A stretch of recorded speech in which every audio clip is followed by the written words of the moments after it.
Olá, hoje a gente vai mergulhar nos fundamentos da doutrina espírita. É curioso pensar como é que um sistema de pensamento que nasceu lá na França do século XIX acabou se tornando uma força tão presente aqui no Brasil. A ideia é a gente entender junto as origens, as ideias principais e essa jornada tão única, de um jeito bem claro e direto. Bom, para começar, vamos direto à pergunta principal. O que é, afinal de contas, o Espiritismo? Seria uma religião? Uma filosofia? Ou, quem sabe, uma ciência? Olha, a resposta, segundo a própria doutrina, é bem interessante. Ela busca ser uma espécie de síntese, uma mistura fascinante dessas três coisas ao mesmo tempo. Para a gente organizar o raciocínio, nosso roteiro vai ser o seguinte. Primeiro, as origens da doutrina. Depois, a gente olha para a concepção de Deus. Em seguida, os 5 pilares que sustentam tudo.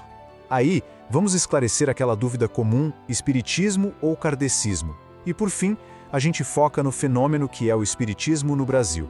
Então, vamos lá. Certo. Nossa viagem começa na França, lá no século XIX. Tenta imaginar a cena. Uma época de uma efervescência cultural, científica, industrial. Tudo mudando muito rápido. É exatamente nesse caldeirão de ideias que surge o espiritismo, com uma proposta bem audaciosa. Tentar criar um diálogo entre a razão e a espiritualidade.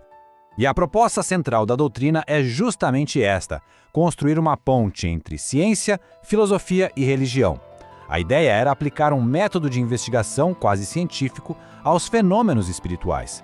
A partir daí, refletir sobre o que isso significava filosoficamente e, ao mesmo tempo, basear toda a parte moral nos ensinamentos do Evangelho. E aqui, olha, tem um ponto que é crucial para a gente entender tudo. A figura central, o professor Hipólito Rival, que usava o pseudônimo Allan Kardec, ele não é visto como o autor da doutrina. Ele mesmo se via como o codificador.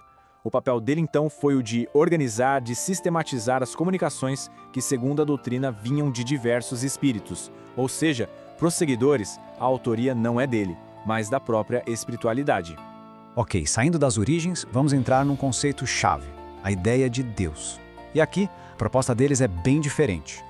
Olha só essa definição. Ela está logo na primeira pergunta de O Livro dos Espíritos, que é a obra base de tudo.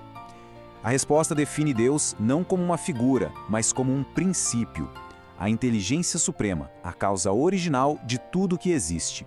É uma definição Interessante é ver como esses atributos, juntos, constroem uma visão de mundo bem amarrada. Pegue imutabilidade, por exemplo. Isso sugere que as leis da natureza e as leis morais são constantes. Já a soberana justiça e bondade, bom, isso basicamente descarta a ideia de castigos eternos, sem um propósito de aprendizado. O resultado é um cosmos regido por uma lógica que seria, ao mesmo tempo, justa e boa. A partir daí, a gente chega na estrutura da realidade que é chamada de Trindade Universal. E aqui é super importante um esclarecimento. Isso não tem a ver com a Santíssima Trindade do cristianismo, tá? É outra coisa. São 3 elementos básicos: Deus como a causa de tudo, o Espírito como o princípio inteligente e a matéria como o elemento bruto que o Espírito usa para poder evoluir. Tendo essa base, a doutrina inteira se apoia em 5 pilares.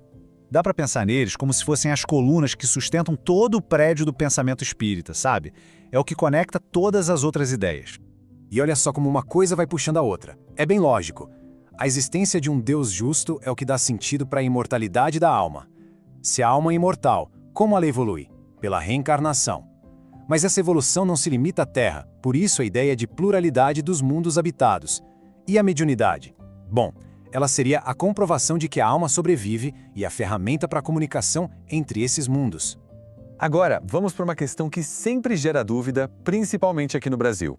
É espiritismo ou kardecismo? Tem diferença? E a resposta não está só no significado da palavra, mas na história social do nosso país.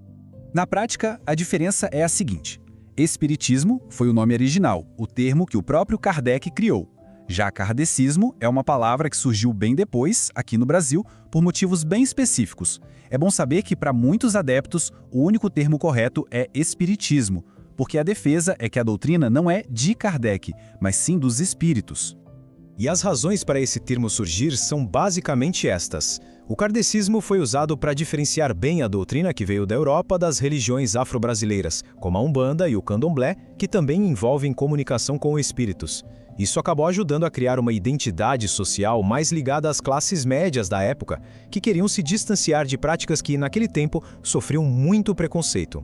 E com isso a gente chega na nossa última parte, que é o fascinante fenômeno brasileiro. É uma pergunta e tanto. Como uma doutrina que nasceu nos salões de Paris veio encontrar seu terreno mais fértil justamente no Brasil, que hoje é, de longe, o país com mais espíritas no mundo? Uma parte grande da resposta está na organização. A Federação Espírita Brasileira, a famosa FEB, teve um papel central nisso tudo. Ela ajudou a unificar o movimento, a criar um modelo para os centros espíritas, padronizando os estudos, as práticas, e o curioso é que esse modelo de organização, que nasceu aqui no Brasil, acabou sendo exportado, servindo de base para o movimento em outros países. E claro, é impossível falar sobre o espiritismo no Brasil sem falar de Chico Xavier. Ele foi, sem dúvida, uma figura-chave para a popularização da doutrina. Ao focar muito na caridade e principalmente em colocar a figura de Jesus como o guia e modelo máximo, ele criou uma ponte muito forte com a cultura católica, que é predominante no país. Isso tornou a doutrina muito mais acessível para milhões de pessoas. Então, para a gente fechar o raciocínio, o espiritismo se apresenta como um sistema bem completo, que tenta amarrar filosofia, ciência e religião numa coisa só. A grande promessa, no fim das contas, é oferecer um mapa para a existência com respostas que se pretendem lógicas para aquelas 3 grandes perguntas que todo mundo se faz, né? De onde a gente veio, por que a gente está aqui e para onde a gente vai.